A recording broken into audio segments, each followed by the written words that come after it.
Matre itu apa sih? Materialistis itu apa? Kenapa seseorang bisa dikategorikan sebagai orang yang matre atau punya sifat materialistis? Kita bahas yuk.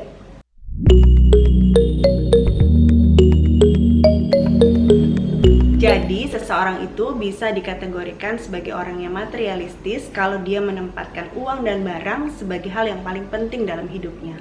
Jadi uang itu bukan hanya dipakai untuk memenuhi kebutuhan hidup mereka, tapi uang dan barang itu dijadikan sebagai status sosial. Bagi banyak orang, sifat materialistis ini bisa membuat hidup jadi sulit. Karena untuk memenuhi semua keinginannya, mereka harus bekerja keras dan menghasilkan sebanyak mungkin uang dan kemudian bahkan terlilit dalam hutang. Kenapa sih seseorang itu bisa punya sifat matre atau materialistis? Saya cari tahu di Google gitu ya, saya googling dan ternyata ada beberapa alasan kenapa seseorang itu bisa punya sifat matre. Yang pertama adalah karena terbiasa untuk hidup enak gitu. Misalnya orang-orang yang memang dari kecil udah kaya, mereka memang udah biasa dimanja sama orang tua gitu ya, mau apa aja dikasih. Jadi mereka nggak biasa untuk hidup susah, selalu cukup dan selalu berlebih gitu. Kalau apa yang mereka inginkan selalu dikasih, ya otomatis mereka jadi hidupnya konsumtif. Yang kedua, orang yang hidup susah saat kecil. Jadi ini sebaliknya justru. Jadi orang-orang yang memang dulunya hidupnya susah, tapi kemudian pada saat dia mulai dewasa dan bisa cari uang sendiri, kemudian berusaha untuk menunjukkan siapa dirinya sekarang dari barang-barang yang mereka punya gitu. Nah, ini bahayanya lagi nih kalau orang-orang yang seperti ini kemudian mulai memanjakan anak-anaknya, mencetak generasi matre yang lainnya gitu ya. Berikutnya itu generasinya jadi matre lagi karena dimanja, nggak boleh susah seperti saya dulu hidup susah. Jadi anak-anak saya harus saya kasih apapun yang mereka mau saya kasih. Akhirnya jadi mencetak generasi matre lainnya, seperti yang pertama tadi. Yang ketiga, orang-orang yang menganggap bahwa uang bisa membeli kebahagiaan. Dengan banyak uang memang kita bisa melakukan banyak hal. Kita bisa beli barang-barang mewah, bisa liburan kemana aja, bisa beli perhatiannya orang lain. Biasa kan ya kalau orang punya banyak uang pasti punya banyak teman juga gitu, lebih dihormati, teman-temannya pada nempel gitu. Tapi emang bener gak sih kalau uang itu bisa membeli kebahagiaan? Sebenarnya nggak juga sih. Ada orang yang punya banyak uang tapi sakit-sakitan. Ada orang yang punya rumah mewah tapi kesepian. Ada banyak juga artis-artis yang punya banyak uang tapi mengalami depresi parah. Jadi sebetulnya uang itu nggak selamanya bisa membeli kebahagiaan. Yang keempat, orang yang nggak pernah puas, selalu merasa kurang. Nggak bisa menetapkan batas cukup dalam hidup, itu menyebabkan kita jadi gampang untuk merasa nggak puas dalam hidup. Jadi setiap kali selalu maunya lebih. Begitu yang lebih ini sudah tercapai sekalipun, kita mau yang lebih lagi. Terus menerus seperti itu. Karena begitu ya, jadinya ya kita harus memenuhi semua yang kita inginkan. Yang kelima, karena pergaulan. Dengan siapa kita bergaul itu akan membentuk juga siapa kita. Kalau teman-teman kita biasanya itu adalah orang-orang yang memang suka untuk memamerkan barang-barang yang mereka punya, untuk bisa diterima di komunitas itu ya otomatis kita pun juga harus bisa juga memamerkan barang-barang yang kita punya kan. Mereka saling puji gitu, otomatis ya kita juga supaya kita bisa dipuji juga ya kita mesti punya juga barang-barang seperti yang mereka punya gitu. Itu yang akhirnya menyebabkan jadi matre gitu ya, jadi materialistis.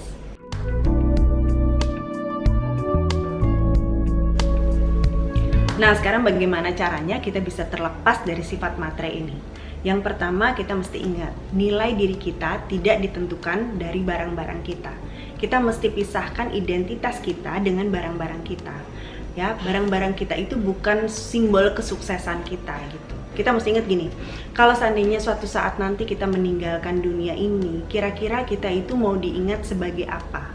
Misalnya nih, Sophie yang kita ingat itu Sophie yang seperti apa? Sophie yang orang kaya, punya banyak mobil, punya rumah mewah, atau Sophie yang baik hati, suka berbagi, rendah hati, ramah sama semua orang?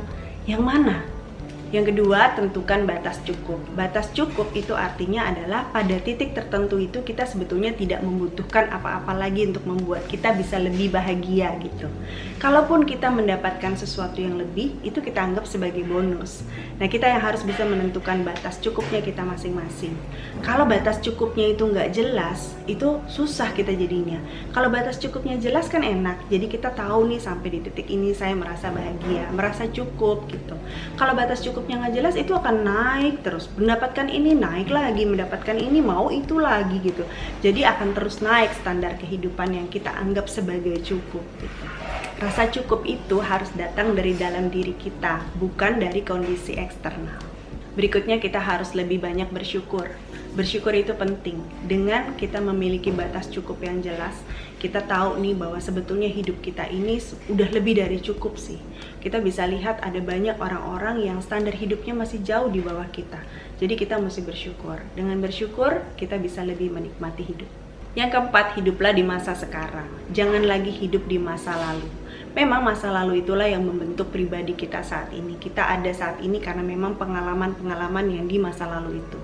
Tapi kita harus hadapi hari ini, hadapi masa sekarang ini. Kalau dulu memang kita ini di hidupnya ini susah gitu ya, ya jangan sekarang ini nggak usah pamer. Kita justru pada saat kita sudah bisa nih untuk cari uang sendiri, kita justru nggak perlu pamer, tapi kita mesti belajar untuk berbagi dengan orang lain. Kalau dulu hidup kita dimanja gitu sama orang tua, ini waktunya kita untuk bisa menunjukkan bahwa kita bisa mandiri. Dengan mandiri, kemudian kita bisa menunjukkan bahwa kelebihan kita bisa memenuhi kebutuhan orang lain, kekurangannya orang lain. Dengan begitu kita juga nggak harus terus pamer dengan berbagai macam barang. Kita tidak menggantungkan diri kita pada nilai diri kita nih, tidak kita gantungkan pada barang atau uang. Yang kelima, perhatikan dengan siapa kita bergaul. Udah mulai mesti kita kurangi lah waktu untuk bisa bergaul dengan orang-orang yang bikin kita jadi matre. Kita mesti bisa membatasi waktu kita. Ini berlaku juga untuk sosial media nih. Kita juga mesti bisa lihat-lihat untuk orang-orang yang sebetulnya nggak membuat kita jadi lebih baik, di unfollow aja. Orang-orang yang bikin kita iri, bikin kita ingin jadi seperti mereka, udah di unfollow aja. Batasi penggunaan sosial media. Kelilingi diri kita dengan orang-orang yang bisa bikin kita jadi level up, jadi lebih baik. Yang keenam, belajarlah untuk hidup berkesadaran. Be mindful. Dalam segala hal yang kita lakukan, kita harus melakukannya secara sadar. Dalam segala hal, saat kita makan, saat kita minum, saat kita bekerja, saat kita belanja, segala sesuatu yang kita lakukan itu kita lakukan dengan penuh kesadaran.